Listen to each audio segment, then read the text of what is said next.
Assalamualaikum warahmatullahi wabarakatuh. Perkenalkan, saya Andi Hidayat Palaruka dari kelas SKR NIM 22982. Jadi baik, di sini saya akan menjelaskan tentang mengenal bagian-bagian drone beserta fungsinya. Jadi baik, di sini saya akan menjelaskan bagian-bagian drone beserta fungsinya. Terlebih dahulu saya akan menjelaskan pengertian drone. Drone adalah istilah yang digunakan untuk menyebut sebuah kendaraan terbang tanpa awak. Pada awalnya drone hanya sebuah fasilitas yang digunakan oleh pihak militer, namun kini semua orang bisa menggunakannya untuk berbagai keperluan. Sebagai kendaraan terbang tanpa awak, drone memiliki komponen atau bagian penyusun yang terhubung satu sama lain. Mengenal bagian-bagian drone beserta fungsinya. Yang pertama, frame. Frame adalah kerangka utama dari sebuah drone. Umumnya, kerangka drone terdiri dari dua jenis, yaitu kerangka 4 motor dan kerangka 6 motor.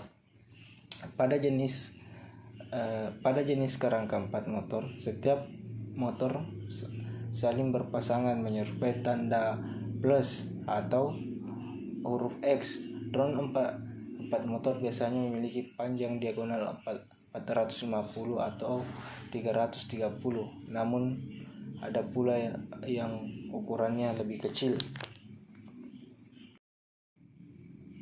2. Motor menjadi salah satu bagian dari drone yang sangat penting untuk mendorong rotasi baling-baling. Komponen inilah yang meningkatkan kekuatan agar drone bisa terbang. Jumlah motor pada drone pasti selalu sama dengan jumlah baling-baling. Penggunaan motor harus sangat diperhatikan, baik pada parameter arus dengan tegangan, kecepatan, kekuatan dorong, dan efisiensinya. 3. Baling-baling akan bergerak atas dorongan motor. Kerjasama antara motor dan baling-baling ini yang sangat penting untuk menerbangkan drone. Baling-baling sendiri berputar dengan arah yang berbeda. Pada drone 4 motor, 2 baling-baling berputar dengan arah berlawanan jarum jam, sementara 2 baling-baling lainnya bergerak searah jarum jam. 4. Flight control. Flight control bisa diibaratkan sebagai komputer mini yang berperan sebagai pengendali utama untuk menerbangkan drone. Komponen ini yang bertugas untuk mengumpulkan sekaligus mengelola informasi terkait kecepatan, ketinggian, kemiringan, arah, dan hal lainnya. Alat ini berfungsi untuk mengontrol penerbang drone agar tetap berada di keadaan yang diharapkan. 5. Untuk mengendalikan drone, motor dibutuhkan suatu pengendali jarak jauh menggunakan frekuensi radio. Nah, pengendalian ini yang dinamakan dengan radio controller. Pengendalian ini membutuhkan receiver sebagai penerima dengan transmitter sebagai pemancar. Receiver yang dipasang pada drone serta langsung berhubungan dengan flight control. 6. Electronic speed control. Komponen ini bertugas untuk mengatur kecepatan motor pada drone. Cara kerjanya bermula saat flight control memberikan sinyal untuk meningkatkan kecepatan sinyal.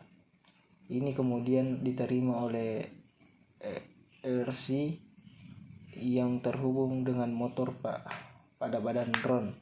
Jadi, fungsi RC di sini adalah untuk menerjemahkan sinyal yang dikirim oleh flight control untuk mengurangi atau menambah daya sebuah motor pada drone yang terhubung dengannya.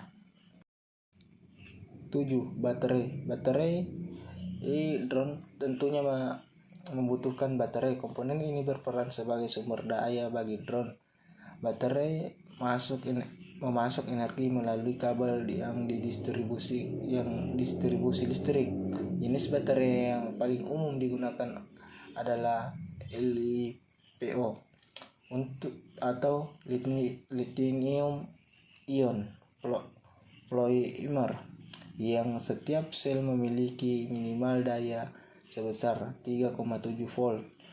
Semakin besar ukuran drone, maka semakin besar pula daya baterai yang dibutuhkan.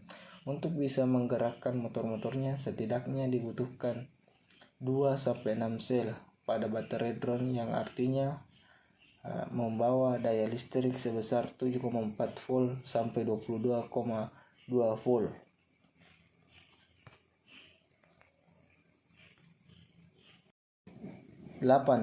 Kamera. Jika menggunakan drone dengan fungsi untuk mengambil video shoot, maka harus ada kamera yang melekat pada badan drone. Biasanya kamera yang digunakan bertujuan untuk fotografi atau videografi. Menggunakan drone adalah kamera GoPro yang berkualitas. Namun, bisa juga menggunakan kamera mirrorless yang bisa menghasilkan gambar yang berkualitas.